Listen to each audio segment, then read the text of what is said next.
we've got some files, we've got some folders.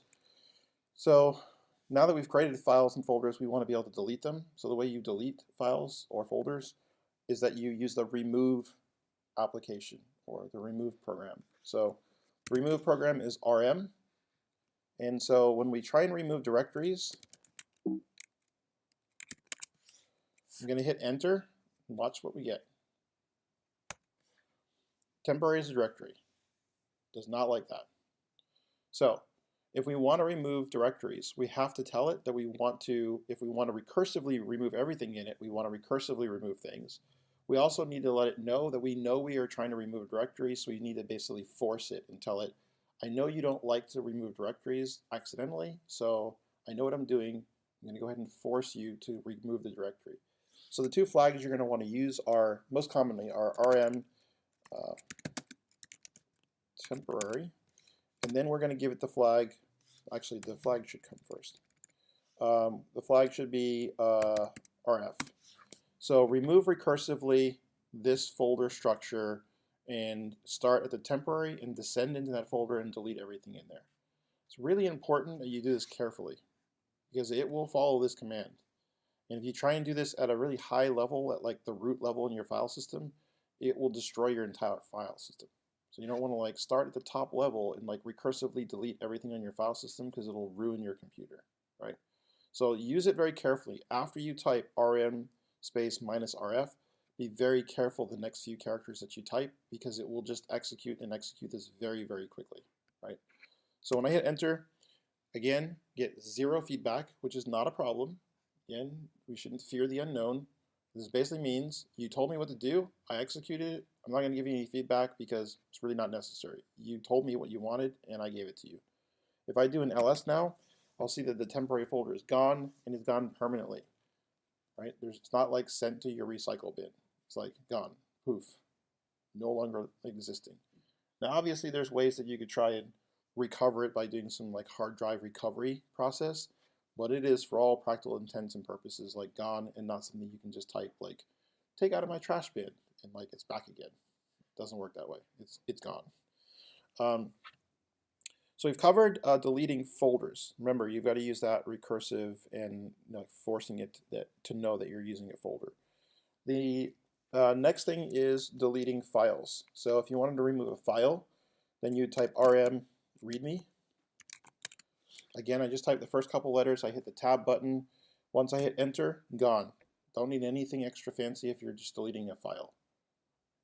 You also don't need anything extra or fancy if you're removing a bunch of files by using the asterisk, right? So if I have, for example, in the temp folder, cd temp, ls, I've got a bunch of files. If I wanted to just remove all these files, I should be able to just do rm star and remove everything.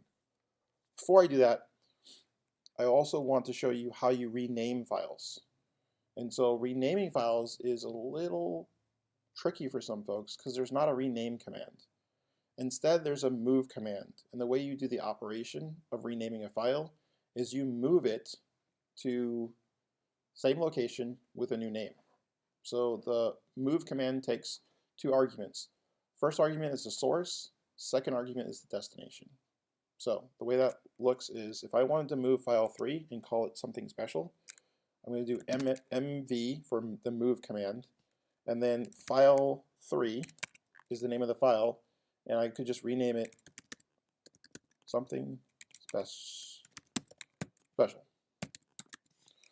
So again, moving it from one destination. Notice I didn't give it a fully qualified like path. Instead, I'm just giving it a relative path because I can get to it from this current location. So from this file, I want it to just be moved to this other file name, and that's how you rename it. Hit enter, ls. Now the file name is changed. So now let's remove all these files. So rm asterisk, and then I get a warning. It's like, are you sure you want to delete all 3 files in this folder?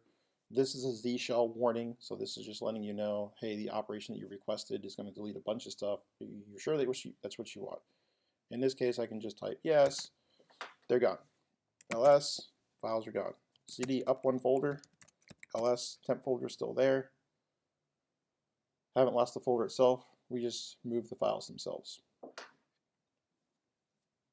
So occasionally you want to move files from one location to another. So let's cd into that temp folder. So cd temp ls make a file.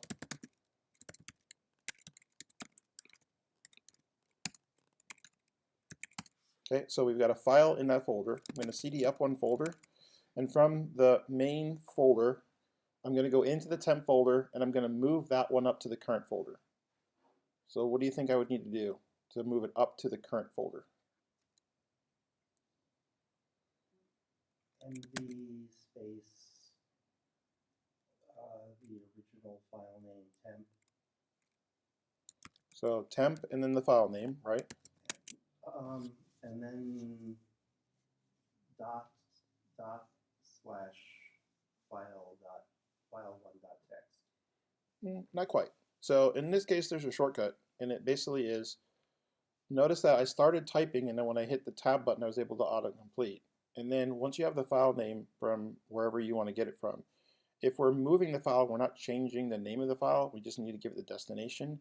The alias for your current location where you are is a dot, and so we can basically say this should move the file that's nested inside of the temp folder up to the current folder that we're in, wherever that happens to be. So when we hit enter, now we do an ls, now the file is up in the folder that we were in. So that's a quick way to move files into that location. So if we cd into temp and ls, we'll see the file's no longer there. Go back up a folder, ls, there's the file. It's in temp, or it's in example, outside of temp. If we want to copy that file and get it into the temp folder again, but we don't want to move it, but we want to copy it there, we'll use the copy command. Copy command is cp. We want the current location of the file, so it's just file.